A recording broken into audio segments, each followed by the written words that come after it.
What's up, everybody? Welcome to the Pick Six Podcast, CBS Sports Daily NFL Podcast. I'm Brinson. I'm your host.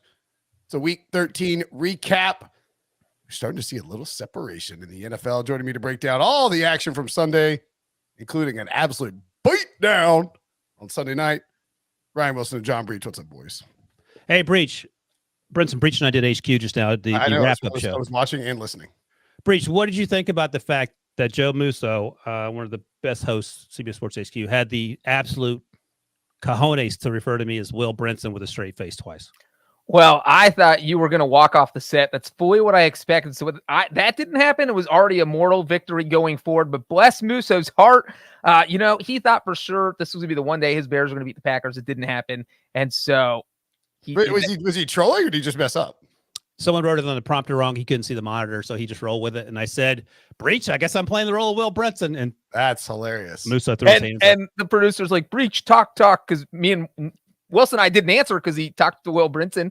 And I was like, I am not answering to Will Brinson. So I'm going quiet. These guys do a good job. It's all right. I don't mind being. No, they do. They do. Yeah.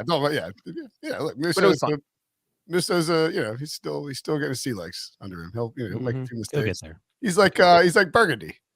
Musso will read anything on the prompter. Absolutely anything. All right, we're gonna start real quickly with Sunday Night Football. I don't think that we need to linger on this game for a lengthy amount of time, other than to really talk about just how freaking good the Cowboys are. They dropped the hammer on the Colts, a 50-burger, beating Indianapolis 54-19. What's really crazy about it is that game was 21-19 going into the fourth quarter, and the Cowboys scored 33 points in the fourth quarter alone. They would have beaten the Colts and covered against the Colts with just their fourth quarter production. Stephen Holder of ESPN, who's covered the Colts for a long time, tweets that according to ESPN stats and info, the Colts 33 points in the fourth quarter is the second most fourth quarter points in league history, ties the 1925 Cardinals, and ranks just behind the 2007 Lions, which is not something that I would have guessed. They had 34 points in a fourth quarter. The Eagles, and we'll get to them in a second, look dominant as well, Wilson. But man, actually, no, Breech, I'll get there to you, Breech bot. Eagles look dominant, but the Cowboys are that team that I would not want to play right now if I were slotting out the playoffs. Breech bot 3,000. You know what? I will say real quick. People will wake up tomorrow, see the final scores, 54-19, think the Cowboys absolutely dominated. But I didn't come away from this game thinking the Cowboys were an unstoppable machine. This game was 21-19 going into the fourth quarter. I thought this was more along the lines of Matt Ryan had a midlife crisis during this game and melted down than it was the Cowboys stopping the Colts. Now, granted, you win 54-19. You win 54-19. You are awesome. But I didn't have a huge takeaway and walk out of this thinking the Cowboys were invincible because this happened. To me, it was more along the lines of the Colts are a bad team. They played like that, the bad team. We thought they're going to be the whole game, except they only did that in the fourth quarter. Matt Ryan throws interceptions. He loses fumbles. They give up a fumble return for a touchdown. So to me, this spoke more to how bad the Colts are than how good the Cowboys are or can be. No, I think that's right. It was 23-13 at the half, and you could argue the Cowboys were leading. You could argue that the Colts very easily could have been up if not for another of all those turnovers that you talked about. And Sully and I talked about this at halftime for HQ, and Sully made a good point. The first quarter or the first half, Dak had an interception. The last 6 games since he's come back from the injury, he has had an interception all those games, all in the first half. And that's what gets you a little nervous, like the sort of the silly plays that allows bad teams to hang around. I mean, I think we'd all agree the Colts played one of their best halves of football in recent memory, and the Cowboys, while not their worst half, was sort of like a cat messing around with a rabbit, like just having fun until they decided to end it, like they did in the fourth quarter. It was good to see the Cowboys come out, to your point, Brinson, and just floor it. And as Breech pointed out to me earlier, that they didn't floor it until the fourth quarter. Fair enough, but at no point did I feel like the Colts were going to win this football game. I think they were well out in front of their skis the first half, and then they tumbled down the mountain the last 15 minutes of that football game. And just for the sake of being merciful this time of year, how about we tell Matt Ryan he can retire now, and we don't have to watch him play anymore, and he's going to go out there and be frustrated and throw 8 interceptions a game. Not entirely his fault, but that's where we're at, and it's not fun to watch. And Brinson, I'll ask you this. You think Jeff Saturday's going to get the full-time job? Was that a dunk on me or just a joke about Jeff Saturday? No, why did you say that at some point? I was saying I think Jim Irsay wants to give it to him. No, but do you think he'll get it? I was talking more about Saturday in general, not you in particular. Yeah, I don't know that. I mean, I think that I think what this shows, and you heard you heard Chris Collinsworth and Mike Tirico talk about it. They were saying Dan Quinn had talked about it. It's like you can't just jump in mid-season and figure out how to be a head coach in the NFL with no prior coaching experience as a like a realistic head coaching experience, because there's so much stuff that you have to like learn. We had the timeout situation, and then I do think that like if they are completely embarrassed, the rest of the way, and they had they win against the Raiders, obviously that was big. I mean, I still think Jim Irsay wants to hire him, but I think if they're completely embarrassed, that it will be a difficult sell to pull that off, especially when you're now saying to like Chris Ballard, the GM, hey, we're hiring, like if you just hypothetically, if you hired him, you're saying, hey, look, we're hiring my guy, and your job is dependent on how you do with Jeff Saturday. Like I would consider walking away if I was Chris Ballard, and that was the case, even though you don't want to give up. Certainly don't want to give up, GM money and the GM job. There's not many of them. I'm still not sold that Jim Irsay won't just hire him. And I also think that at this point, it may be difficult to entice other candidates to that Colts job. No, because that's a good job. Is it? Yeah, they won a lot of football games despite Jim Irsay. I think just fired Frank Reich mid-season. I mean, they don't have Peyton Manning or Andrew Luck anymore. Like I don't know. Well, Frank Reich didn't do a good job. Jim Irsay himself said that Frank Reich did a good job. Okay, I think we can all agree that Frank Reich was probably on the hot seat for a long time, and that's why he got fired. But I think the one good thing about the Colts job, no matter how you feel about the current rosters, it's constructed because you might feel like there are a few issues, is that you're in the AFC South. And so you're going to feel like there's no dominant team. Obviously, the Titans are winning it, but they're not going 14-3. They're not the Chiefs. They're not the Bills. And so you feel like if you get that job, you can go in and compete instantly and at least have a chance of winning it, even if your talent doesn't stack up to the rest of the AFC. And I'll push back on Frank Reich's been on the hot seat for a long time. I mean, he had one season where he was below 500. That was 2019. A long time this season, not the entirety of his career there. I'm talking about over the course of the season, it became more and more clear that he was out. So, okay. I mean, Irsay can say he did well, but Irsay also said Jeff Saturday's qualified for this job. Right. Anyway, let's not link with the Colts. They stink. However, where do you slot the Cowboys at 2 in the NFC? Here's where I'm at on the Cowboys. And someone mentioned in the chat, where was my U.S. men's national team gear? Shout out to the U.S. men's national team for a hard-fought loss to the Dutch team.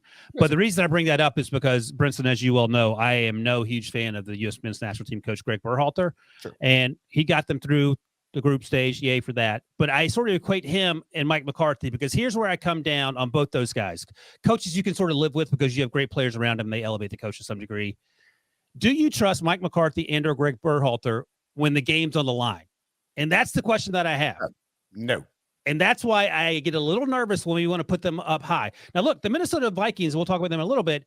They win every game by 1 or 2 points, but I certainly trust their new coaching staff to do the right thing over Mike McCarthy, who has proven himself to make some harebrained decisions at the worst possible moment. So I love the Cowboys on paper. I do have a little concern, minimal concerns about Dak Prescott and the turnovers in the first half of these games, but I don't trust Mike McCarthy. And that's what keeps me from saying they'll make a deep run. Yeah. I think the one thing though, for me is that and this is just a snapshot today. Things change rapidly. We'll get to the 49ers in a second, but like, I mean, who's scaring you in the NFC now? Where in the NFC? Yeah. You know what? Breech wasn't happy with it. Well, he was as unhappy as Breech can be. I don't hate I got more on the 49ers now than I was like before Jimmy got hurt. Okay, that's like I'm talking myself into the 49ers. That's a horrendous take. Don't talk yourself on the 49ers. You'll be sorry, boys. I'm not saying. I think Kyle Shanahan can work. You know what? Let's just shift to that game, or shift to the injury stuff, because Lamar Jackson got hurt. His is what did John Harbaugh called it? Days or weeks? Yeah, it's pretty vague. Is day to week to day? Like, imagine calling your boss tomorrow. I'm going to be out of days or weeks. Brinson doesn't have to imagine. He doesn't. I know. It's just, I did imagine. Life. Sounds amazing. Brinson goes AWOL for days or weeks. Tua got dinged up, but I think the initial reporting is that he should be fine. And then, of course, Jimmy Garoppolo out for the season. Like, those 3 injuries, and Tua, again, we think Tua will be fine. Those 3 injuries are cataclysmic cliff. I can't say the word. Cataclysmic. Thank you. Breech, you can say a word that Brinson can't. Yes. I knew when Susan was trying to come out of my mouth, I knew I would be able to say it. You get the sound bite of Brinson. Oh my God. I was like, what else works? It just shifts the landscape so dramatically in the NFC because the 49ers were coming on strong and they still won, right? And that's good. They beat the Dolphins. The final score there was 33-17. Christian McCaffrey looked awesome. Brock Purdy played pretty freaking well coming in for Jimmy Garoppolo. I think it's a testament to that system. 25-37, 210, 2 touchdowns and a pick, but we're still talking about Mr. Irrelevant here.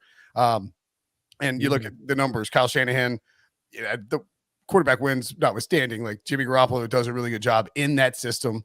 Tua Tagovailoa probably had his worst game in a couple of months, weeks. It was 5. What was he?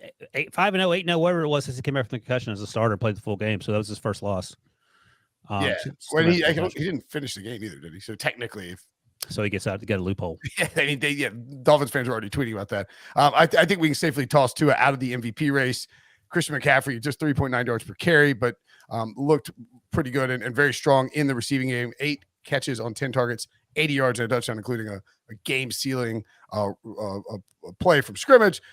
I mean, it's just like the 49ers were becoming the darling of the NFC, and it was like sort of they were going to play the Eagles in the NFC Championship game. Like it was almost a fait accompli. And now, Wilson, you apparently like them more.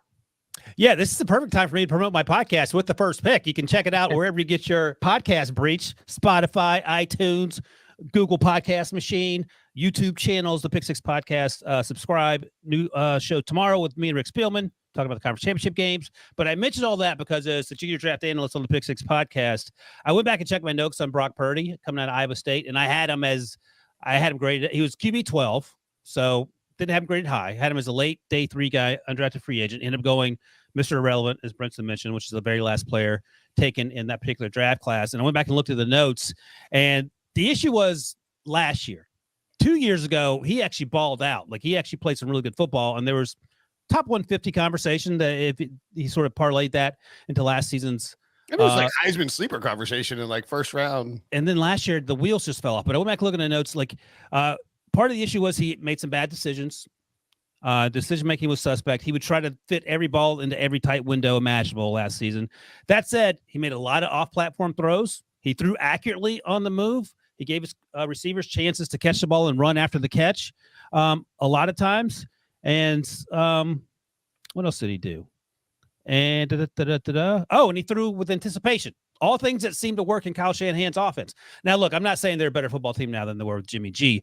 But as our guy Stephen O noted after doing 4 trillion simulations, the 49ers went from 11.3 wins to 11 wins without Jimmy G. So I don't think that's so much as an indictment on Jimmy G as it is that you could fit a quarterback into the system because there's so many other complementary pieces around him, starting with Christian McCaffrey and Deebo Samuel and George Kittle and Brandon Ayuk, and that lights out world best defense. And I think that's the takeaway, because you're not losing Josh Allen or Joe Burrow or Patrick Mahomes. You're losing a guy who lost his job over the offseason because Kyle Shanahan didn't love him. And that said, Jimmy G was playing some of the best football of his career, no doubt about it. He'll get a job somewhere, be a starter next year, no doubt about that. But I think at the end of the day, and this is what I told Breech on HQ, they're going to win the division. I love Seattle, but I don't think Seattle's going to run them down. And I think they have a chance to win one game. Beyond that, in the playoffs, beyond that, all bets are off. And I'll just add in real quick. This is where the part where Wilson and I disagreed. Although the regular season winning percentage does not change much when you go to Brock Purdy, Jimmy Garoppolo. I get that. The win playoff percentages go way down. The Super Bowl percentage in particular goes down 20%, and that's what it goes from 10% to 8%. That's 2%, but yes. 2% of 10% is 1/5. So it drops. It's a 20% drop, Brinson. Do we need to do a math lesson live on air? Oh, we can't say cataclysmic. No, you can't do math. It drops 20% because it drops 2.7%. Right. I'm giving a rough estimate. I agree with you. We agree with you. We don't need to be particular. I ain't gonna lie, I'm getting cooked. I agree with you. That's the point. Focus on not the wins, because they can win the games and the schedule is easy enough. They can win the games without Jimmy G. Right, but once you get to the postseason, it's a whole different animal, especially when you're starting a rookie quarterback.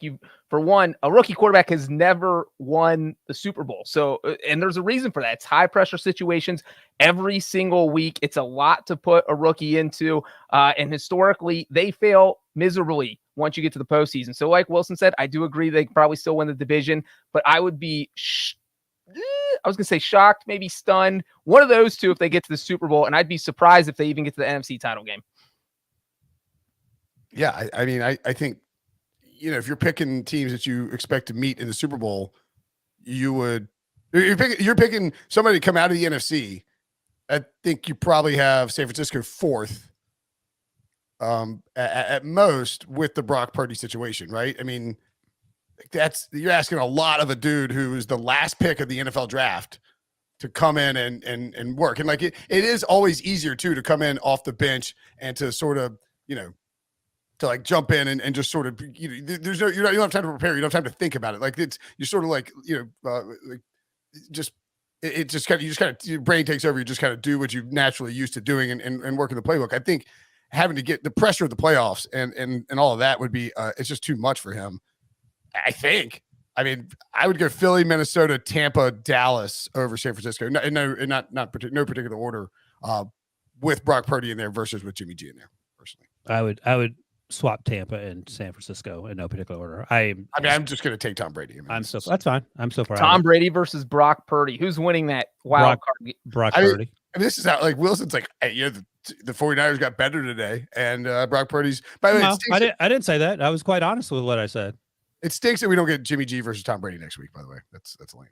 Oh my goodness, I forgot about that. Handsome Bowl. The biggest hate us. The biggest issue maybe with this Lamar Jackson injury, if it is weeks, is that the Bengals are rolling right now, and I think I heard you say that they're a pretty good bet to win the division, right, Breech? My favorite bet to win the division? You know what? Wilson called me out on HQ, even though he called me out for the wrong reason, using the wrong facts. I said I think the Bengals were going to make the playoffs, and I think they were going to beat the Chiefs, and you made it sound like I did not think that. My issue was that the Ravens have the easiest remaining schedule, but as we saw on Sunday, anyone can lose anyone. They almost lost to Denver. But look, this just has a very strong feeling to the similarities to last season. It feels like the Bengals, they start 0-2. They're kind of slept on. They're 5-4 at their bye. Everyone's kind of disrespecting them, and just you forget about them. You forget they exist, and everybody's talking about the Chiefs and the Bills. Last year, all anyone was saying was that divisional playoff game between the Chiefs and the Bills was the de facto Super Bowl, the de facto AFC title game. And so once again, it happened, and then we see Kansas City go into Cincinnati. We see Joe Burrow absolutely outplay Patrick Mahomes. We see the Bengals look phenomenal on offense. We see their defense once again clamp down on Mahomes when they had to. You're not going to shut Patrick Mahomes down for an entire game, but they did it when they needed to. And what do we see again? We saw the Bengals win. So this really, this entire game was insane and awesome. And you know what? I'll just let you guys have the floor. So they actually have sort of shut down Mahomes. I mean, he hasn't thrown for 300 yards against them in the last 3 games, right? He had 74 yards in the first half passing. Travis Kelce didn't catch a pass in the first half. Travis Kelce had that insane fumble. I mean, you could point to every game has 3 or 4 plays unless you're the Colts, in which have 50 plays. But, the Travis Kelce fumble led to a touchdown. Harrison Butker misses the 55-yard field goal. Joseph Asai, who didn't play at all last year, I don't think, Breech, had that huge sack to set up the 55-yard field goal against Mahomes, easily the biggest play of his career. And then Samaje Perine, again, reiterating the point that, and no disrespect to Joe Mixon, you don't need to draft a running back in the first or second round or pay them a lot of money in their second contract when guys like Samaje Perine, a 4th-round pick, just comes in and runs for 106 yards, 5 yards per carry, and there were no answers. It's not like he's Saquon Barkley in terms of shaking guys. He just runs over guys. He can catch the football. And I think the takeaway, we used to make fun of the Bengals for the longest time about the practice facility and the lack of scouting staff. Duke Tobin, has done a great job of finding players to complement Joe Burrow. And Joe Burrow is unflappable. One day he will be as good as Kenny Pickett. He's not there yet, but he is as close as you're going to get.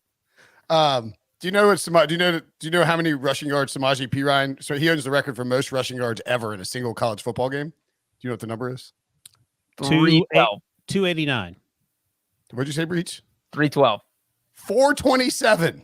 Oh my God. And he broke it. And he broke it. The guy Melvin Gordon actually set the record the week before, and then P. Ryan broke it.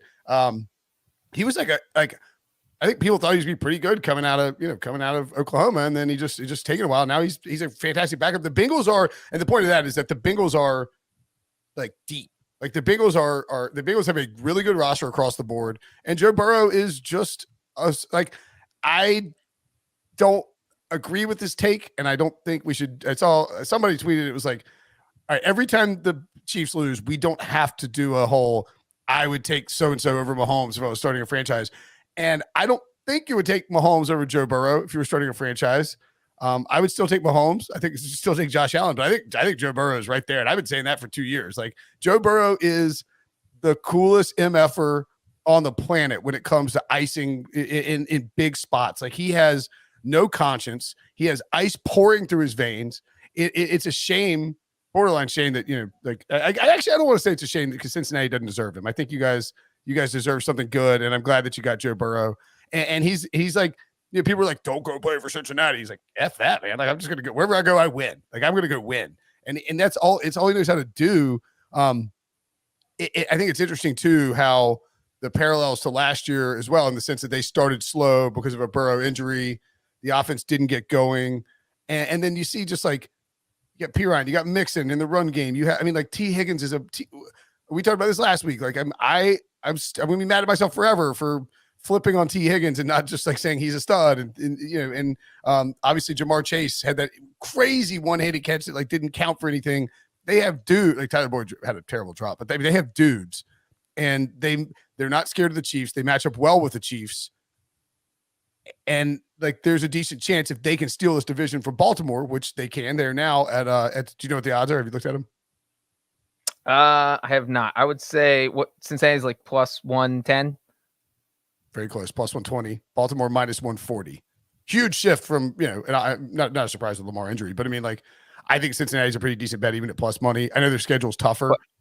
And a big reason for that, again, the reason the Ravens are favored, even though they just lost Lamar Jackson, the Bengals are still plus money, is because if they finish with the same record, the Ravens are almost certainly going to win the tiebreaker, even if the Bengals beat them in the finale. If the Ravens go 2-2 in their final 4 division games, they hold all division tiebreakers over the Bengals. Yeah, Bengals are 1-3 in the division somehow. That's so mind-boggling, and the Ravens are 2-0. And I mean, the Bengals have the Browns next week. I mean, obviously Deshaun Watson's back; he looked like crap, but like the Browns have owned Joe Burrow for some weird reason. The Ravens, Steelers. Ooh, who wins that game? Well, here's the thing: we're talking about the backup quarterback. Skylar Thompson came in for Tua. Obviously, we talked about Brock Purdy. Brett Hundley is a pretty good. Tyler Huntley, Brett Hundley, yeah. Yes. Tyler Huntley, friend of the podcast, by the way. Yeah, Tyler Huntley's a pretty good representation of Lamar Jackson. So, and we saw glimpses of that late in that game against a pitiful Broncos team. So it'll be interesting. Like, there's a drop off, no doubt about it, but it's not a huge drop off as from Jimmy G to Purdy or from Tua, of course, to Skylar. And we don't know what Tua's situation is going to be next week. Yeah, I mean, the schedule for the Bengals is just brutal. So, I mean, like, I still think I got a bunch of Ravens to win the division from earlier in the year. I'll probably shave some off and grab a little Bengals at plus money just to make sure I'm covered and don't get forced. It is brutal. It is brutal. But, when we were talking about it last week, they included the Chiefs, and that was part of the brutalness. And they've won one of these brutal games already. They're going to be favored over the Browns. They're going to be favored probably over the Buccaneers. I think they have to beat the Browns. They're going to be favored over the Patriots. The Bills game, it's at home in prime time. Maybe they're favored. Hey, Breech, who wasn't worried last week? Let's just make sure we're on the record. They're not favored over the Bills, Breech. Stop it. At home, prime time? Wilson. They may be. One's over Wilson? Breech, answer the question just so we're on the record. What's that? Last week, who was not worried about the Bengals' chances? You? Thank you. Well, I mean, I had to be worried. I'm not going to assume a win over the Kansas City Chiefs. I picked the Chiefs to win. I think you picked the Chiefs to win. And I think, Brinson, did you pick the Chiefs to win? I picked the Bengals to win. Wilson also picked the Bengals to win. Wait, what? Yeah. You both picked the Bengals to win. Yeah, we know football. That's why I'm leading the CBS. Oh, so did I, suckers. Up high, down hard. We all three went 10-3-1 this week. Wow. Tell them to bring me my money. Amen. 8-6 against the spread. We all had the Wilson 7-7. Do we all copy each other's homework this week? Oh, Wilson, You guys are trying to copy me and catch up. Godzilla. Yeah, I'm crushing you nerds. 99.88. So obviously we all like the Bengals in this spot. And it was just, again, we already mentioned P. Ryan a little bit, but Mixon wasn't there and P. Ryan was awesome. And when they didn't have Jamar Chase, somebody else steps up. And Brinson, you mentioned how much depth they've had. The offensive line is playing a lot better. And I think that's another big part of this is they have now had 13 weeks to gel. When Joe Burrow's taking 5 or 6 sacks in week 1 and getting beaten up in week 2, there's a little worry about, is this guy going to survive the season? They're 0-2. Things don't look good. But now you're 8-4. The line looks much better. The lot of chemistry with Burrow and his weapons. And man, this team looks really, really good. I think they look better right now than they did at this point last year. Breech, let me ask you quickly. 30 seconds, and then Brinson, you can answer 30 seconds as well. What should happen to the Bengals for cheating the way they did when Jesse Bates fell down when he got someone shot him with a BB gun in the butt to keep from getting 12 men on the field? Well, that's funny because I think Mike Florio reported on Sunday night. Suspensions, fines, draft picks, all kinds of crazy stuff. And if that memo got sent out on Friday, which means the Bengals were aware of it and every other team in the NFL was aware of it, and then they turned around and did this 2 days later, I mean, I wouldn't be surprised if the NFL drops a hammer just to make an example. 5-game suspension for Joe Burrow as a result of this That's horrendous cheating. That's what I want. That's my answer. But then this has always been a sensitive topic because you've got to prove that someone wasn't injured. You've got to absolutely Did you prove see the clip? Yeah, I saw the clip.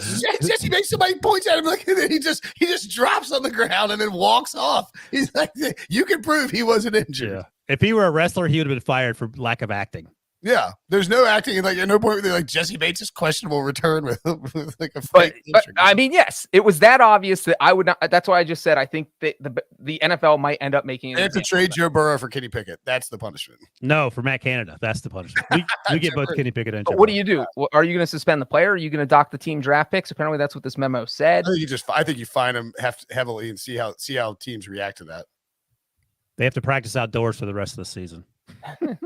They did that for the last Jesse Bates has 59 to 60 years. So Jesse Bates has to eat 3 bowls of Cincinnati chili 5 minutes before a game. Yeah, 5 minutes before the game. No, in between kickoff and the time he goes on the field. It has to be like, God. All right, what's next? I sort of ran through it, by the way, and I had very conservatively, but I had both Bengals and the Ravens going 10-7. Ooh, not good for Cincy then. That's not about right? I don't know, man. I think I don't know what's going on with Lamar, even if Lamar's healthy. That's 2-3 for the Bengals in their past final 5 games. Lamar hasn't played great recently. He might be injured, and the Harbaugh finds ways to lose these games at the end. And to Breech's point, the Bengals are. It feels like last year. It feels like they could even be better than last year, which is a weird thing. I had him losing to the. I had him beating the Browns, and losing to the Bucks. I mean, Pats and Bills. They're not losing to the Bucks. I don't understand, guys. Stop it with the Bucks. Losing to the Bucks, like what are you talking about? I will bet I'll pay for a year hair plugs if the Buccaneers beat the Bengals. I am not worried about that game in any fashion. Okay, I'll tell you what. I'll bet. I'm not. I love how you're arguing with yourself and losing. Well, it's just a crazy. It's like a crazy take. Like anybody can lose to anybody in this year's NFL. Like this is the one game. This is my survival league pick. Okay. Bengals on the road at the Bucks. Can't wait to see what happens and how Wilson. I just told you. I don't know. Deshaun Watson's revenge game was, I would say, like creepy. God. Yeah, it was pretty weird. Don't really even like the whole thing, but the Browns won 27-14 in Houston. The Texans fall to 1-10-1. They are laser locked on that first overall pick. Nick Chubb and Kareem Hunt ran the ball well. Deshaun Watson was not impressive. 12 of 22, 131 yards, a pick, and 53.4 passer rating. The Browns defense or special teams, their DST, if you're in the fantasy world, scored 3 touchdowns, which is basically how the Browns won. Otherwise, they would have gotten revenge taken on them by Houston. Yeah, there you go. Look, if you're watching on YouTube, youtube.com/pick6. By the way, if you're watching, smash the like button. If we get enough likes, we'll give away some Paramount Plus gift cards. Deshaun Watson has the worst passer rating of his NFL career, 3rd worst passing yard total, and the 5th worst completion percentage of his career, 55. Wilson, how indicative of like what we think we'll see from Deshaun the rest of the way was this performance, and or in this sort of what we thought we might get? No, this isn't what we thought we'd get. We just thought he'd be rusty because. Well, yeah, I was going to say we're rarely right about a lot, but blind people understand that Deshaun Watson was going to be terrible, and I think Deshaun said after the game when he refused to answer questions about all the other stuff that he feels like he hadn't played in 700 days, which is what it's amounted to. And I suspect we'll continue to see this, and the Browns are done for the year. I don't know if you're still of the opinion they should shut Deshaun Watson down until next year. I don't know. You're done for the year? Are they done for the year? Yes, they are. This team is not good. I know that they have a penchant for beating the Bengals, and maybe they end up beating Cincinnati, but it won't be because of Deshaun Watson. It'll be because of all the fluky other things that happened in this Houston game to allow them to score the points they scored. I think it's a bigger indictment of the Houston Texans in terms of how bad this football team is. But I don't think there are any surprises. I mean, I'd have been more surprised if instead of going 12 for 22, Deshaun went 18 to 22 for 250 yards with 2 touchdowns and no interceptions. Yeah. I mean, they could win. They've got 4 wins. I don't think they'll beat the Bengals, although they've had success. I mean, they could win their final 5 games. It's very everyone unlikely. could, but they're not. There's a 1% chance they win their final 5 games. Okay. Do you think it's higher than that? No, They're winnable. It's a very winnable stretch of games, is all I'm saying. Did you see them play today? Yes. Deshaun will get if they better. were playing literally any team besides the Texans, they would have lost. The Colts beat them by 30 points. Yeah, Jeff Saturday is Jim Mercy is on a tweet storm right now. This was the most points any team has ever scored in a game without scoring an offensive touchdown since 1999. That's a good stat. Which is also when the Browns were brought back. And Wilson, your favorite team was involved in that game, just so you know. Was that the Texans Steelers game? That was 2002. That was the one where one team had like 450 yards, total yards. This one, that was Seahawks 29-10 over Steelers 1999. Seahawks scored 29 without scoring any offense. Yeah, I remember that. 10 years later, you got your revenge in the Super Bowl. Yeah, that 02 game was very frustrating to watch. Tommy Maddox in the house. Okay. Let's take a break. When we come back, are the Lions going to F around and make the playoffs? Come back and find out. Next. All right, Wilson, I'll ask you, are the Lions going to F around and make the playoffs? Yeah, I said this on it. Play to win. Playoffs? Don't talk about it. Playoffs? You kidding me? Disrespectful Jim Moore Sr., but Billy? yeah, Billy's on got carpal tunnel from hitting the button so much. But I said it's a breach on HQ post game. We were doing the look around to the playoffs, and 5-7. Breach has pointed out, because he always likes to point out when I'm wrong in public, which I don't particularly agree with, but whatever. I'm sorry, Wilson. Detroit does have to win out. I mean, they have to get to 10 wins. But as I've been saying for 2 years now, Dan Campbell, I don't know if he can coach, but you want to run through a wall for that guy, and the team plays hard for him. They played hard for him last year when they weren't very good, when they started 0-9-1 or whatever it was, and they're playing hard for him now, and they're actually playing really good football. DeAndre Swift and Jamal Williams has 14 freaking touchdowns. Leads the NFL. Leads the NFL. DeAndre Swift's playing well. Amon-Ra St. Brown is one of the best young wide receivers. Listen, DeAndre Swift played well today for the first time in quite some time. Yes. Amon-Ra St. Brown is one of the best young wide receivers in football. The defense has work to do, but I think the most important person on that team right now is Jared Goff. And I already heard you say on HQ, so don't. Yeah, they're not drafting a quarterback. He's 28 years old. It would be idiotic to draft a quarterback in the first round at least and expect him to play next year when Jared Goff is doing the things that Jared Goff is doing. I think that he is a huge part of this team's success offensively. Defensively, they have gotten better because, I mean, they could have gotten worse. I want them to go to the playoffs, but as Breech, threw caution to the wind there. They have a very friendly schedule. Yeah, but they have to win. They got to run it out. And I don't know the last time they won 5 games in a row, but it wasn't recently. Wait, the Lions have a friendly schedule? They can go 0-2 in their next 2 games. Yeah, but after that, it's probably friendly. I mean, you're playing Kirk Cousins. Oh gosh, that's not friendly. What are you doing? You're playing the 1 o'clock wonder, Kirk Cousins, at 1 o'clock. Then you have Mike White, Sam Darnold.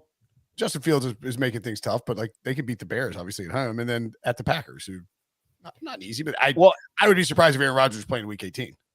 And just to Wilson's point, real quick, the reason I think they have to go 5-0 is because if they go even just 4-1, that gets them to 9-8. But if the Giants and Commanders get to 9 wins, they go 9-7-1, and obviously they are in.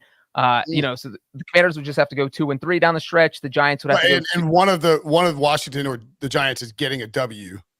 Right, because they play each other. Yes. Right. So it just 9-8 is probably not getting you in if you're the Lions. It's pretty wild how just a few weeks ago we were like, I mean, not that we were saying Dan Campbell should be fired, but I wasn't. No, nobody was. But going into, they lose that Dolphins game. I mean, they've won.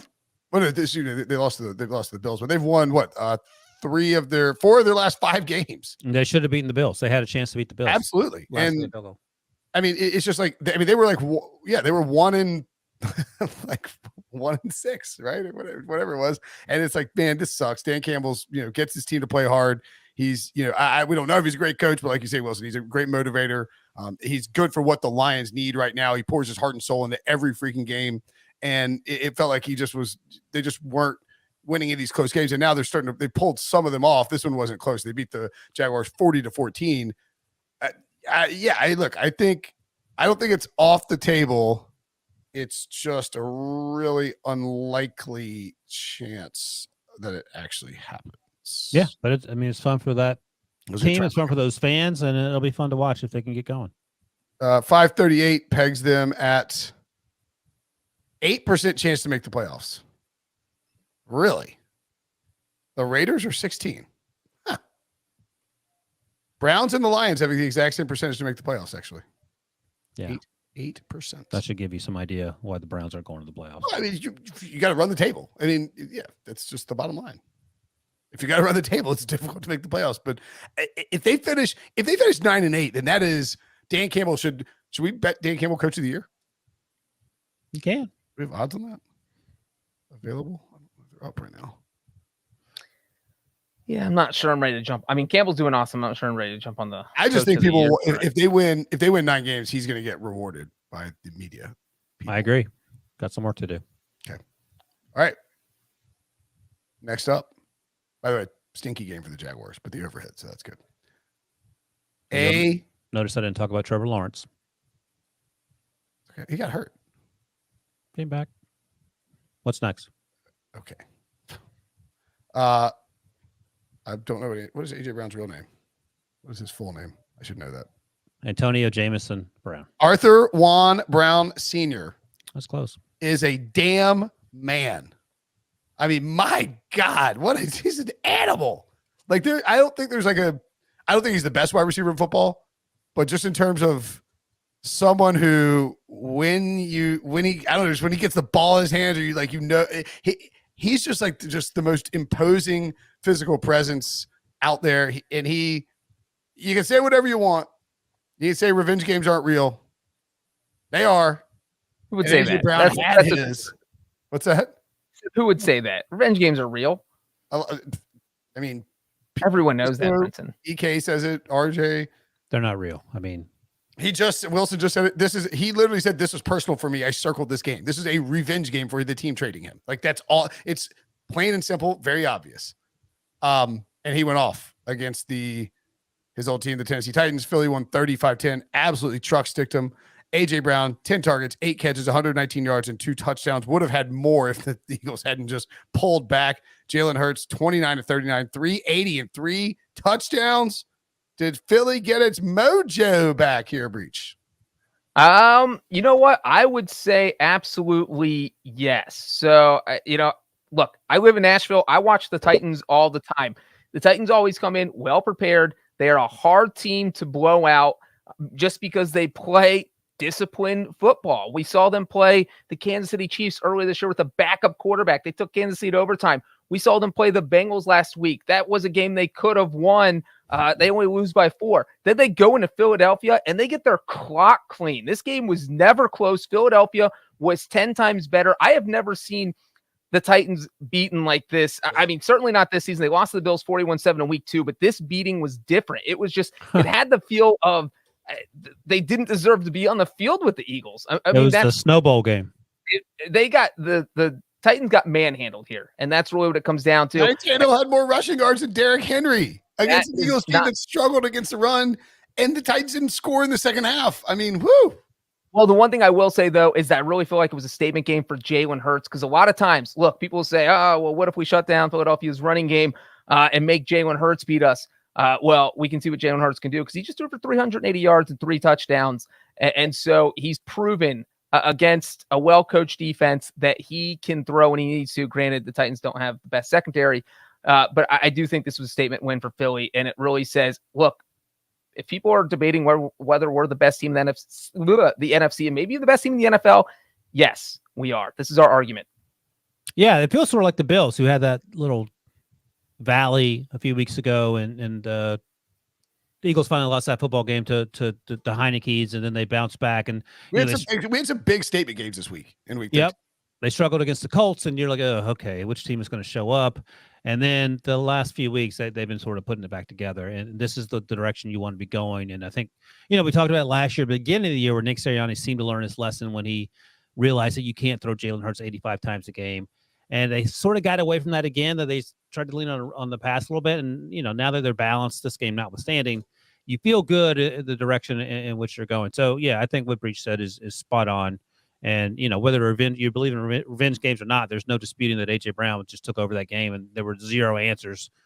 And this is also the reason that people on the outside who don't live in Nashville think the Titans are just like they're just a team half the time, because they show up on, this isn't a national televised game, but they show up and get their asses kicked.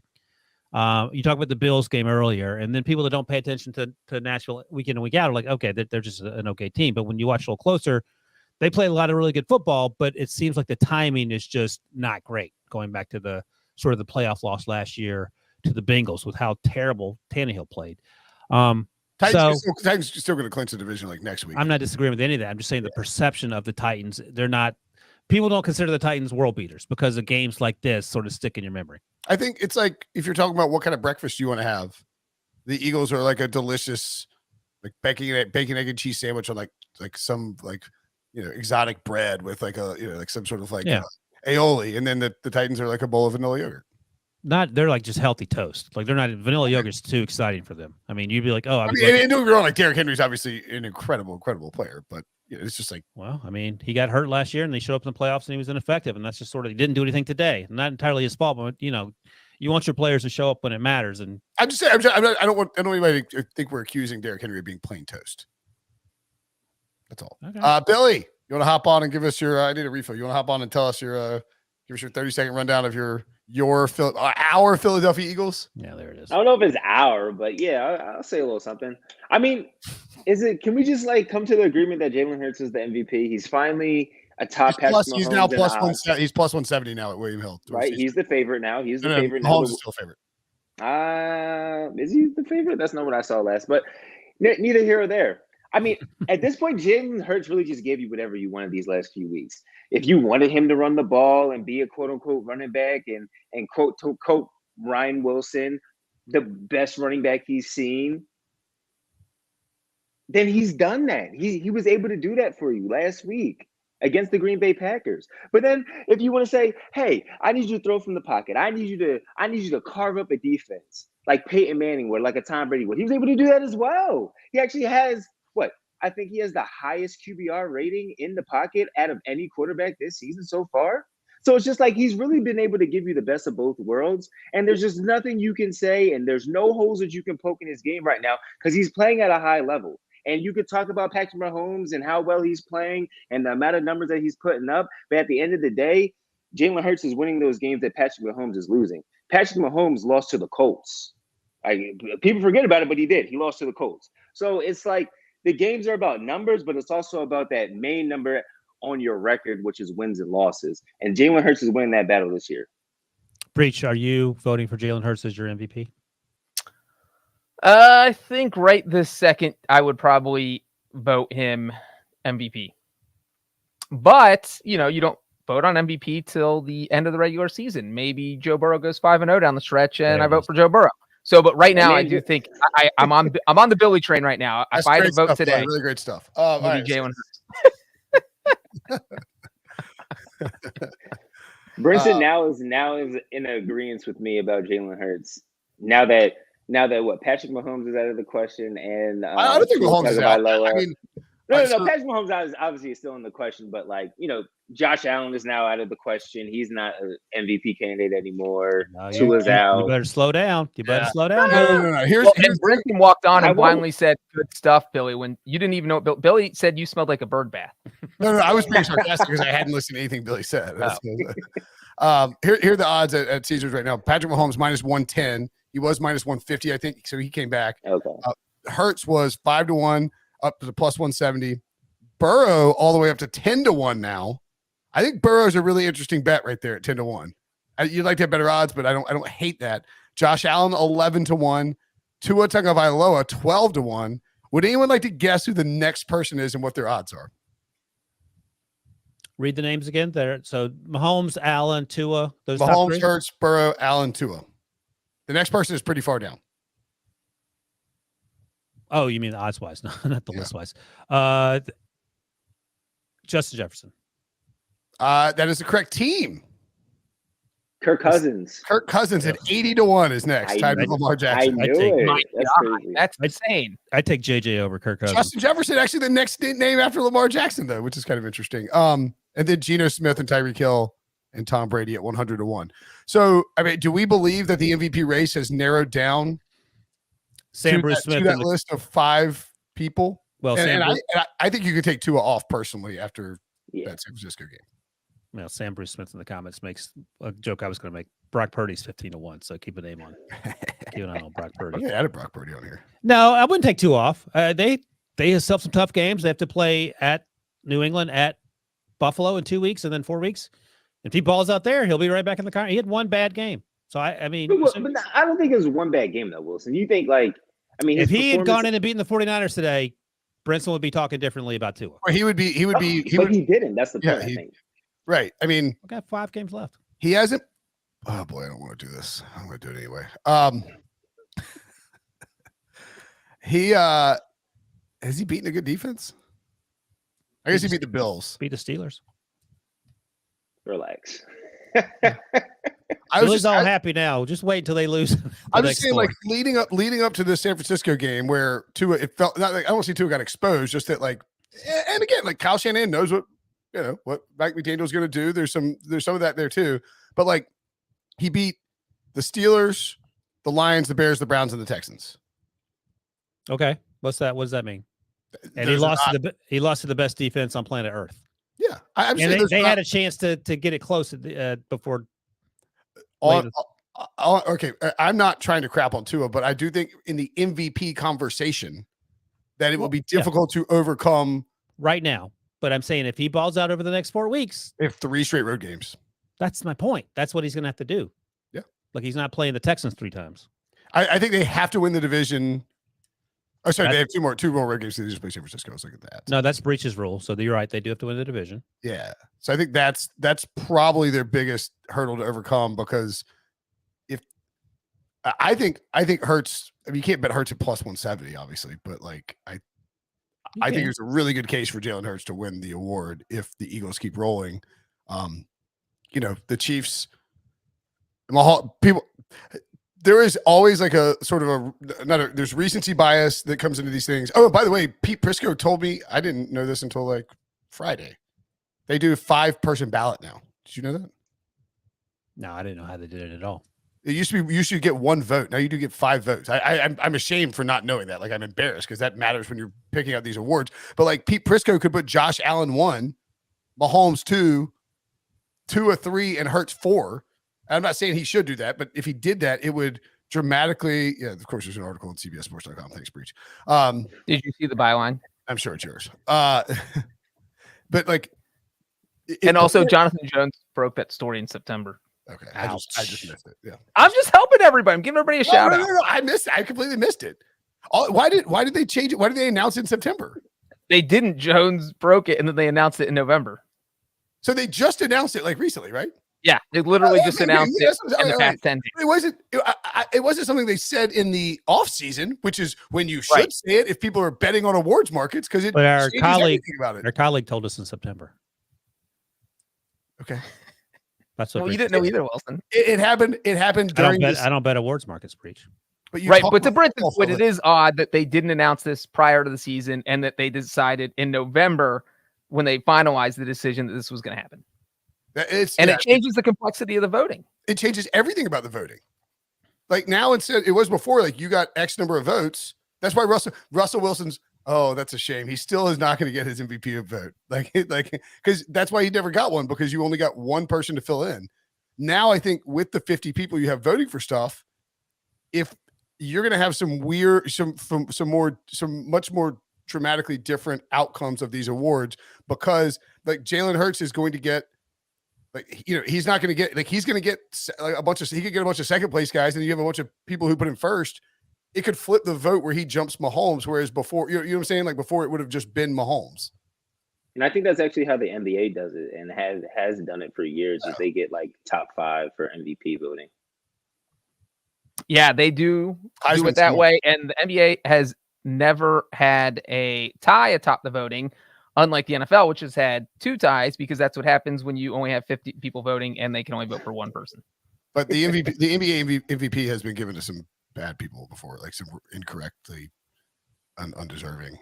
I'm trying to think which one. Who is it? Karl Malone who stole it from Shaq or Jordan? Karl Malone. They're like bored with giving it to Jordan, so they gave it to Karl Malone twice. It's like, come on, man. Like, I mean, we could also go to last year, you know, and Embiid should have got MVP, but you know, it's whatever. You know. All right, that's been your Philly Minute here on the Pick Six Podcast. Thanks, Billy. Nikolai Jokic, back-to-back MVP winner in the NBA, is what Billy's referring to. How long can the Vikings sustain what they're doing, Wilson? Well, last year they won 8 football games, and they won every game or lost every game by 1 score, it felt like. So they just won by 5. They could have lost to the Jets. Mike White made some mistakes early, got red hot late. They beat the Patriots by 7. They got their doors blown off by 37 by the Cowboys.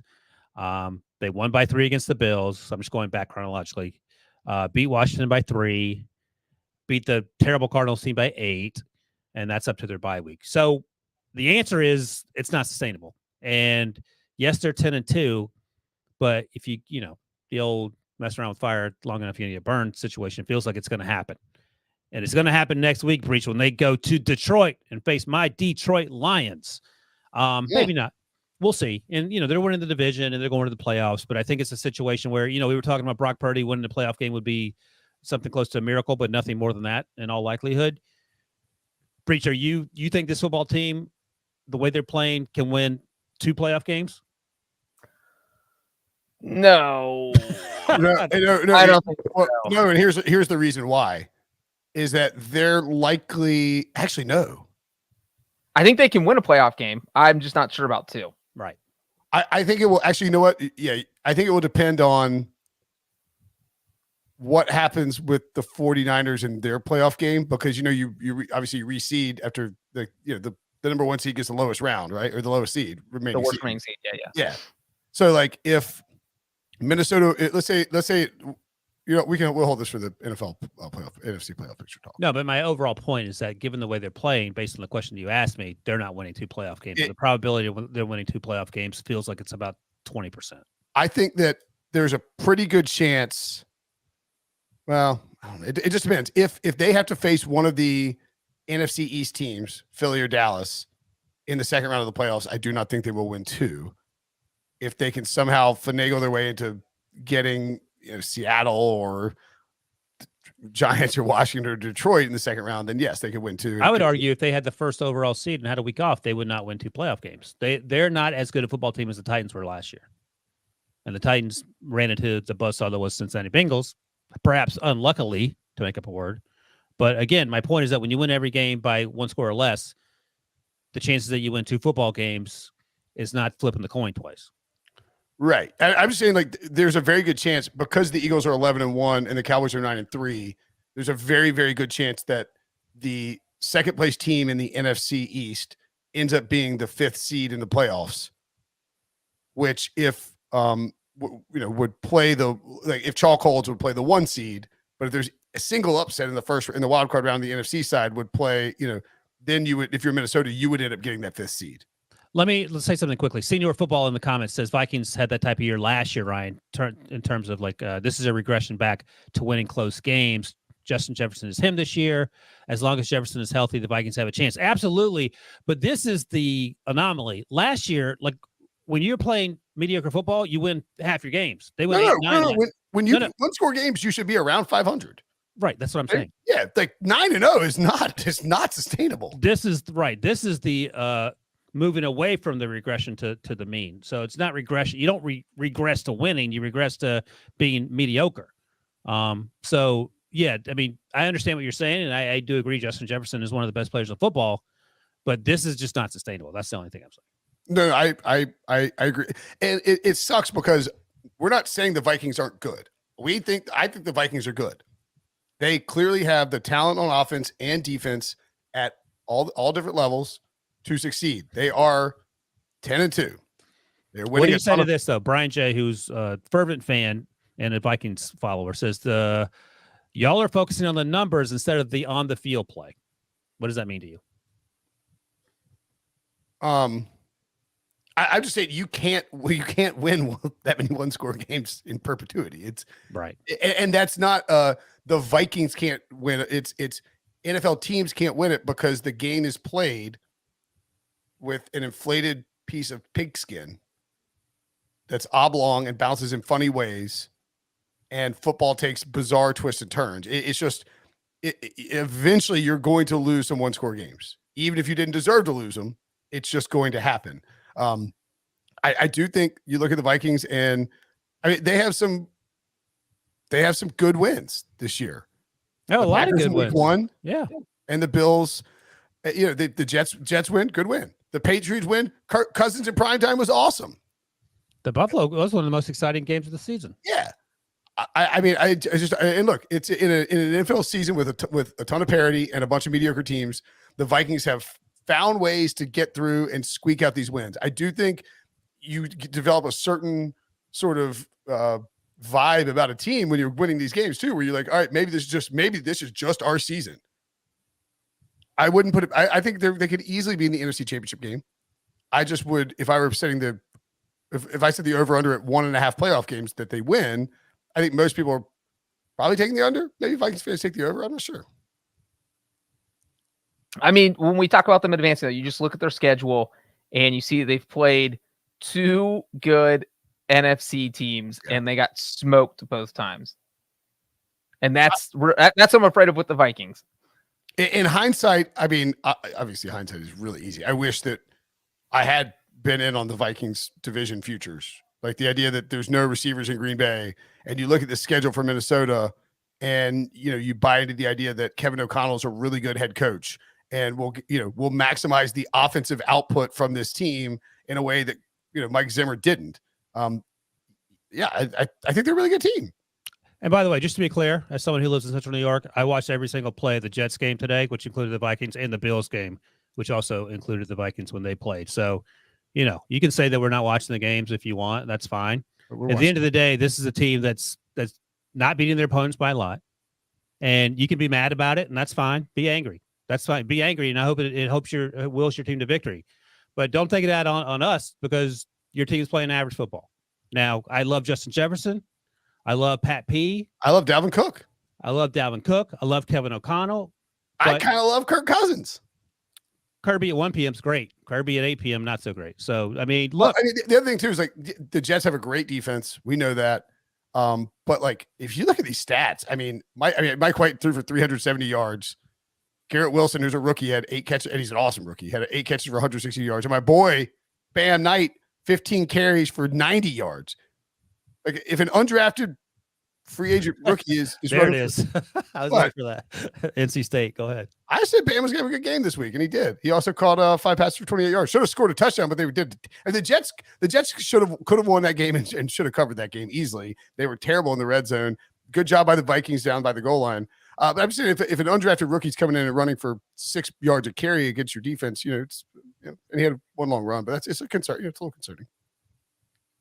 Yeah, but they're going to the playoffs. And then They're once they go to the going playoffs, to the playoffs, yeah, and it's you up to get in them. the playoffs, anyone can win, especially this season. So I'm sorry that we seem like we're crapping on the Vikings every week, but every week they win by one score. And by the way, if you guys are getting your feelings hurt, look at poor Breech here. We dunked on him all last year, and this team went to the Super Bowl. And then he cried. 10 years of dunking on me. Yeah, see? 10 years. All right. So if anything, it's a blessing. Right. You put that evil on me. Yeah, it's a blessing. Rundown. Hashtag- How good is Christian Watson? He's very good. You want to hear us? Actually, this is Packers win 28-19, by the way, over the Bears. this is a tweet supporting you, Brinson. I don't see that often. Sure. On November 1st, that was around the trade deadline because the trade deadline is usually around Halloween. That's when Chase Claypool was traded for that incredibly high second-round pick that Brinson absolutely hated. And since that time, Christian Watson has 17 catches, 337 yards, 7 receiving touchdowns, 1 rushing touchdown. Chase Claypool has 12 catches for 111 yards. And he had a fumble. Town hard. And he had a fumble today as well. He had 5 catches for 28 yards today. How do you do that?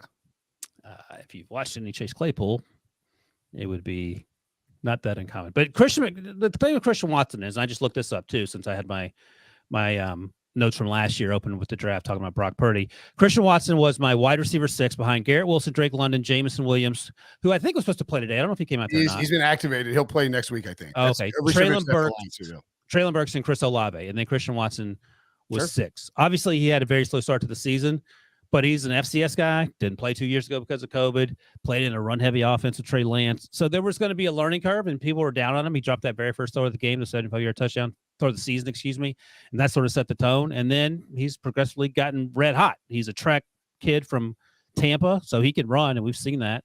And now he's catching footballs, and we saw that in, if you're me, my 720p television, and it's fun to watch. So great for him. Chase Claypool, how about you get your head out of your butt and start making plays? And so Brinson does. No. Chase Claypool, you stink and make me look smart. The Bears have a decent chance to get the number 1 overall pick, so they could give away the 33rd overall pick.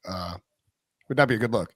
Packers have, wow, it's a great stat. Most receiving touchdowns by rookie in a 4-game span, 7. Christian Watson ties Odell Beckham and Randy Moss.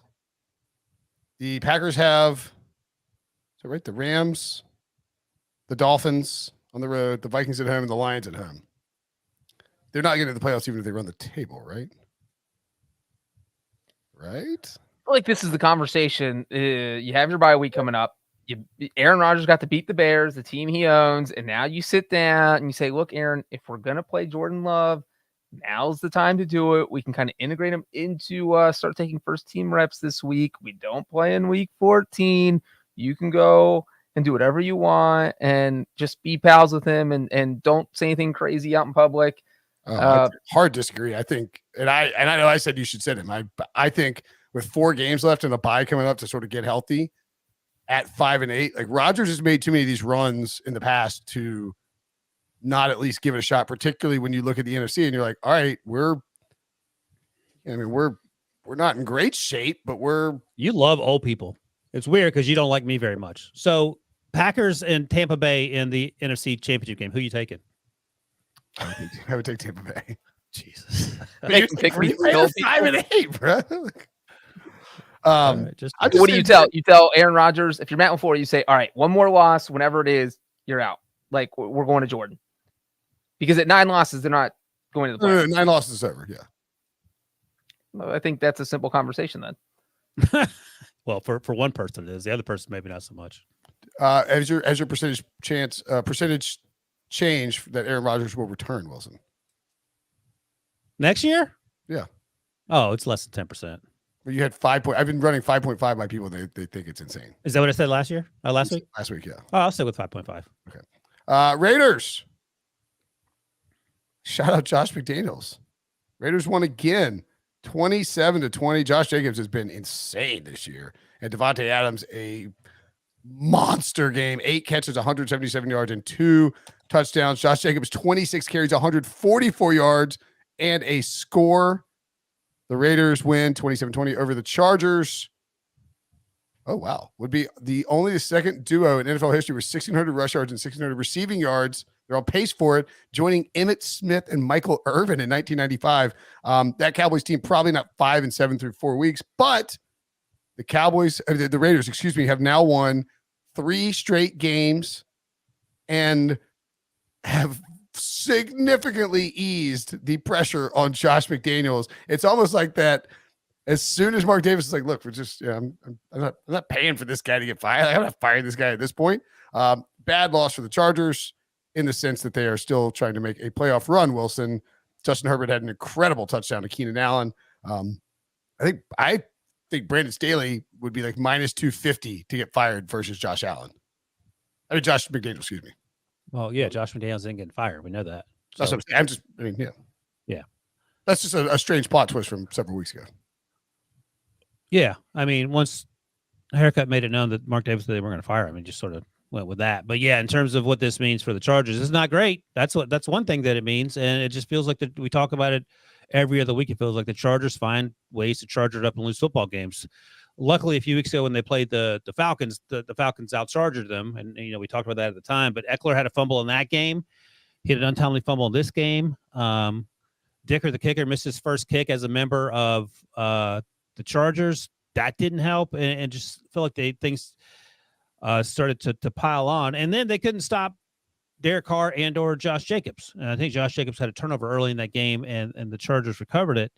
And by the end, it didn't matter. So, it's troubling without question, but I don't know what the fix is, because the offensive line is an absolute disaster, and they've had injuries. Rashawn Slater was hurt earlier in the year.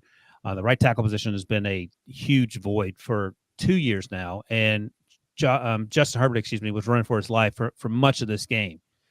And, that's not sustainable. And when it's the case that the Raiders, who had like 2.5 sacks coming into this game, that's only a slight exaggeration. Good pass rush. I mean, like in terms of Max Crosby and Chandler Jones. They've had no sacks. They have a talented pair of pass rushers.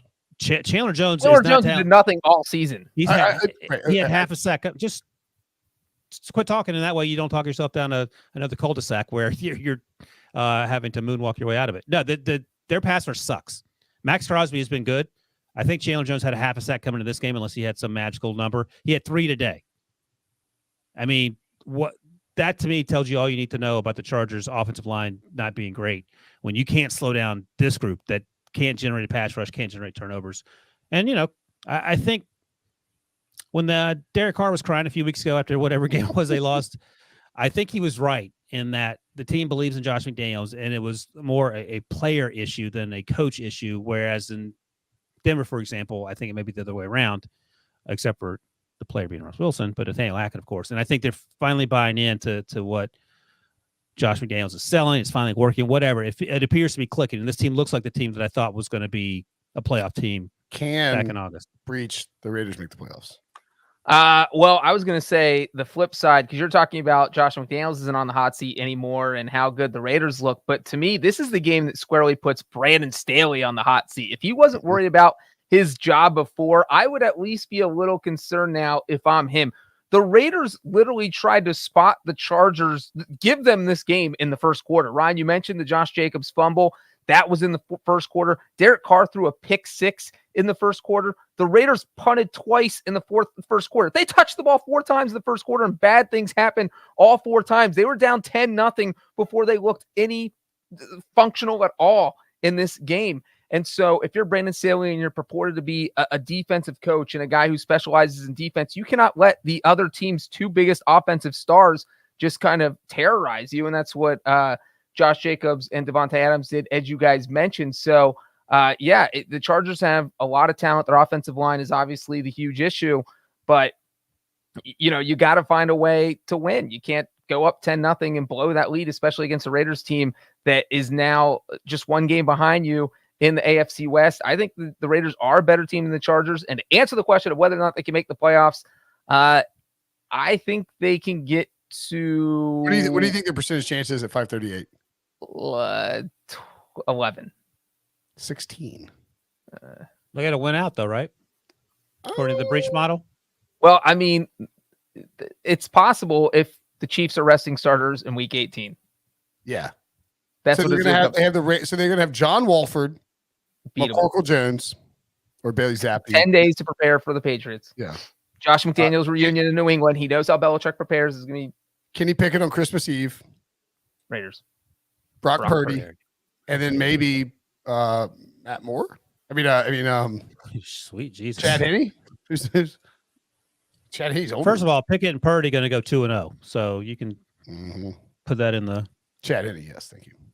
I don't think it's insane. I think it's unlikely. The one reason why you sort of look at it and you're like, okay. The problem is the wild cards right now in the AFC are Cincinnati, Miami, and the Jets. So you basically need the Jets to fall apart. The Patriots game is going to probably decide it for them. Like if they get, obviously they lose the game to the Patriots, they're not going to get in because the Patriots will have a leg up on them in that spot. Well, to put it simply, if the Jets go 2-3 down the stretch, the Raiders have to go at least 4-1 just to tie. And the Jets have the Bills this week, and then the Lions at home, the Jaguars at home, at the Seahawks, and at the Dolphins. But the Raiders are the reverse Vikings. We talked about how the Vikings kept winning these one-score games. The Raiders just kept losing them earlier in the season, whether it was blowing that 20-0 lead to the Cardinals, blowing a double-digit lead to Jacksonville earlier this year, losing by 1 point to the Chiefs, failing on a 2-point conversion against the Titans back in September. I mean, they've had so many losses where they were just one play away, the coin flip, and that coin flip always went against them. All right, let's take a break. When we come back, NFC and AFC playoff look ahead. Next. So we touched on this a little bit. In the NFC, Philly won at 11-1, Minnie 2, 10-2. It feels like they're probably going to be locked into the 1 and 2 seeds, barring the only real situation I could see is Dallas walking down Philly, which I think is pretty unlikely, but they're playing good football. Do you agree or disagree with the Philly and Minnesota almost borderline locked at 1 and 2? Yeah, it feels like it.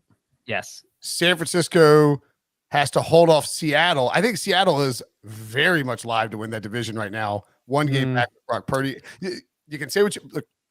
It's still a 7th round pick. No, that's not. My point is that the Seattle's defense is non-existent, and the 49ers defense is the best on the planet. You can get a long way with that and Christian McCaffrey and Deebo Samuel, as opposed to Eugene Smith having to literally do everything. That Seahawks barely survived the Rams and John Wolford and Cam Akers and Tutu Atwell today. And they lost Ken Walker, who they did? Dang it. He was ruled out kind of quick, little concerning. DJ Dallas took over the carries in the backfield, so that's a problem. But I mean, DK Metcalf and Tyler Lockett went nuts. Tampa Bay's locked into the 4 seed unless Atlanta can come up and catch them, or Carolina or whatever. When you look at these wild cards, Dallas at 9-3, huge lead over the Giants in Seattle. Dallas is locked into the playoffs pretty much. Who would you pick to be your 6 and 7 seeds in the NFC right now? Breech, go ahead. I'm thinking. Wilson's debating if he wants to go Lions or not. I think I will put the Seahawks in there, even though, man, they still have to play the Chiefs and the 49ers and the Jets. So they have some brutal. So they get the 49ers. They're like, that's kind of sneaky. I mean, that's true. I think I would give one of the wild card spots to an NFC West team. I'm going to give it to the Commanders and the Seahawks, or whoever comes in second in the NFC West. Yeah, the Giants still have to play the Eagles twice, and that to me is, and they still play the Vikings, so they still have 3 games left against the top 2 seeds in the NFC. Whatever happens, you're saying there will be no more than 3 teams from the NFC East. So it's not going to be a 4-team situation. No, they're not. They're not getting all 4 teams in. Yeah, I'll go with Seattle, and then dealer's choice Giants or Washington. Unfortunately, I don't think it's going to be the Lions. Although hopefully it would be fun if they win. I think there's a chance the Giants go 1-4 down the stretch and finish 8-1. And if that happens, let's make sure we do not diminish what the Giants did this season by looking at the final record in the final few games, because they suffered a bunch of injuries. They were a much better team than I think we expected coming into the year. I agree. So one of the NFC West teams in. I really want to put one of the NFC North teams, either Detroit or Green Bay, in there. It's crazy. Not going to be Green Bay. I mean, did you just say that the Giants? So we just looked at the Giants schedule, and the Seahawks schedule is Panthers, 49ers, Chiefs, Jets, Rams. I mean, What do you mean? it wouldn't be crazy if the Seahawks finished at 9-8. And that might get in. Yeah, or it could get snaked by the Lions and the Packers. It's not going to be the Packers. It's going to be the Lions. Probably not. What about the Falcons? They're 5-8 with the Packers. They just lost to the Steelers, and they scored. Falcons get in. It's via the division. Scored 16 points or 13 points, whatever it was. Get out of here. I think I mean, Washington's playing pretty good too, but they should have lost to the Giants today. Obviously, that tie could end up helping you down the road, but a win would have been much better. Minnesota hosting Seattle, San Fran hosting the Giants, and Tampa hosting Dallas would be your wild card games. Who do you have coming out of those? Is it chalk? I assume you guys have Dallas beating Tampa Bay. Yeah. Yes, I do. I would not let Tampa Bay into the tournament if I had a decision. We should let Wilson run the NFL. I vote you as. I'm just like firmly rooting for the Bucs to win the Super Bowl now, just to shove it in Wilson's face. That's fine. I said in August that I didn't think Tampa Bay this was going to be the year. If that happens, I'm going to pay for a pirate ship cake that Wilson has to eat. You know, Mike Leach is coaching in Tampa Stadium for the bowl game. Double pirate, the Gasparilla Bowl. Yeah, he's the pirate. He's coaching the Pirate Stadium. Bowl. Is that what it's called? All about the Gasparilla. I think Dallas would be favored. San Fran would be favored over the Giants, and Seattle is live to beat Minnesota in what would be like an insane noon, like the early Saturday kickoff. But Minnesota certainly would be favored and would probably beat them. I don't want to piss off the chat again. Phillies, man, if Philly stays healthy down the stretch, things are shaping up for them. This is a bad week for NFC playoff teams. It just feels like from an injury perspective. All right, let's go to the AFC. Buffalo now the 1 seed at 9-3, tied with Kansas City. Baltimore, the 3 seed at 8-4. Tennessee 7-5 is the 4 seed, and then Cincy, Miami, and the Jets 8-4, 8-4, 7-5 for those teams as the wild cards.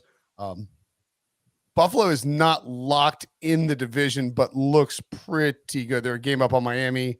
Actually, I guess Miami has to. Yeah, I mean, it's a dogfight. 2 games up on the Jets. What are your? I mean, we talked about Baltimore and Cincinnati. Kansas City looks more or less locked in that division, and Tennessee looks locked too.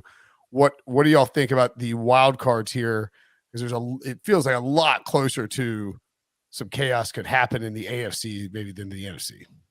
Yeah, Kansas City, they couldn't lose that game on Sunday, and they did for the third straight time to the Chiefs because now to the Bengals because now they're behind the Bills. And also, this isn't any grand proclamation, but I guarantee you they're going to rue losing to that, pile of dookie that is the Colts. I mean, they lost to the Colts, and that's going to be a huge issue. And Breech made this point, and I think it's a good one. Breech, the Chiefs aren't out of the number 1 seed conversation yet.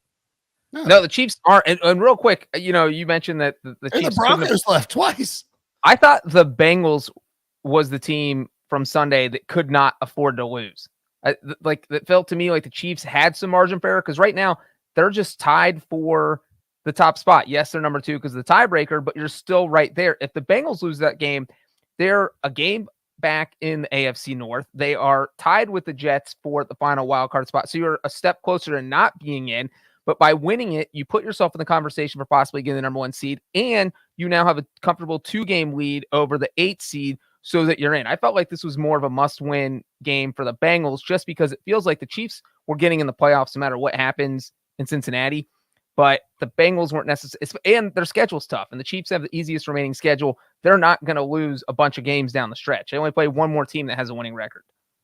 By the way, the 49ers are still 9-1 to win the Super Bowl. That seems insane after you lose your quarterback. I was looking because the Bengals were down 12-1. I have interest in the Bengals. The Bucs 22-1, by the way, Wilson. So we're all in agreement that of the 5 and 7 teams to AFC, Vegas, Cleveland, Pittsburgh, Vegas is clearly the best team of that bunch in terms of having the chance. Vegas is 2 games back of the Jets. Like that's they all are. And even though the Vegas plays in a tough division, that doesn't matter at this point because they're not winning it. The schedule may certainly matter, but I I feel like it's not even close in terms of picking them over the other two clown outfits to make a playoff. All right. Well, so who of the teams that are below? Scroll down a little bit, Billy. So who are the teams that are below or 500 or worse? The Pats, Chargers, Vegas, Cleveland, and Pittsburgh. Right there. That's the limit. I mean, God knows we're not talking about Indy, but like of those 5 teams. What about the If Browns? you had to pick one team that you think is the best sleeper to make the playoffs of those 5 teams, who is it? The Broncos. I'm going with Vegas. Slap in the face. I'm going with Vegas. The Chargers, I just can't trust them. I love the Chargers, but geez, so pizza. Injuries are pretty bad. Coaching is not great. Yeah, I would go with the Raiders also. Coaching's okay. I'm not down on Brandon, the offensive play calling is not great. The Patriots? Matt Patricia is a huge impediment. That's a problem. So the Patriots have to play. Patriots have the Cardinal. God, the Patriots are in prime time next 2 weeks. Come on. At the Cardinals, at the Raiders, Bengals at home, Dolphins at home. And that will have been 4 weeks in a row by the time that runs over. God. Yeah. The Patriots have a rough schedule. Close with Bengals, Dolphins, Bills. And it's obviously with the setup where it's Bills and Chiefs are tied right now, it's very unlikely the Bills are going to be sitting their players in Week 18. And we know what they like to do to the if they have a chance to knock the Patriots out of the playoffs in Week 18, Sean McDermott is going to go up top on them. Yeah, I think I would take the Raiders too. I feel like that's pretty easy. As we sit there next week, we might feel completely differently, but based on what we just saw. You think about the Raiders, it's like, man, you could if you don't screw up 1 or 2 of it, what the Cardinals game where they blew the huge lead. And then Breech went through the list of games that they somehow found ways to lose. I mean, they could have 2 losses right now, realistically, but they have 7. Let's settle down on that. No, Breech just went through the list of the inventive ways they found to lose, the ways they found to lose football games. I mean, they got shut out by the Saints and stomped by the Jaguars. They lost to the Colts. They didn't get stomped by the Jaguars. They're up by double digits. They've given up multiple. They've come up double-digit leads. Multiple. That's exactly the point Breech was making. If they found ways to not lose double-digit games, they could be, 10-2. They could be in the pink as opposed to being in the white. Yeah, I think 7-5 is reasonable instead of 10-2. But sure. All right. Anything else from the playoff picture? No, I'm concerned that you might be right about Tomlin getting to 500 too, which is you've had quite a run on not being wrong for who gets the number 1 seed. 5 seconds to make a prediction. And the AFC. Chiefs. Bengals. I don't hate that. I don't want to steal Ryan's prediction, even though I want to, and obviously dressed too. But I'll say the Bills. So we all have a different guess. Did we talk about last week about Joe Burrow's final 4 games of the season last year? That he went off. Yeah. Did I mention that he's unbeatable in cold weather? So I'm gonna just grab this real quick because I had it up the other day, but I will find it. 1 second. 2021, Joe Burrow, final 4 games that he played of the season. This is just how's it advanced? Get out of here. Hold on a second. There we go. Final 4 seasons. He sat week 18. Final 4 games. 76% completion percentage. It's a joke. 370 yards passing per game. 11 touchdowns, 0 interceptions. 10.5 yards per passing attempt. If that Joe Burrow shows up for the final month-ish of the season, the Bengals, we're going to have a whole lot of Breech on our hands. I'm going to wear more orange the more they win. Orange? Thanks for watching. Thanks for listening. All right. Do we need winners or losers? Are we good? We're good, right? We're good. We're good. All right. Thanks for watching. Thanks for listening. For Breech, for Wilson, I'm Brinson. See you guys later.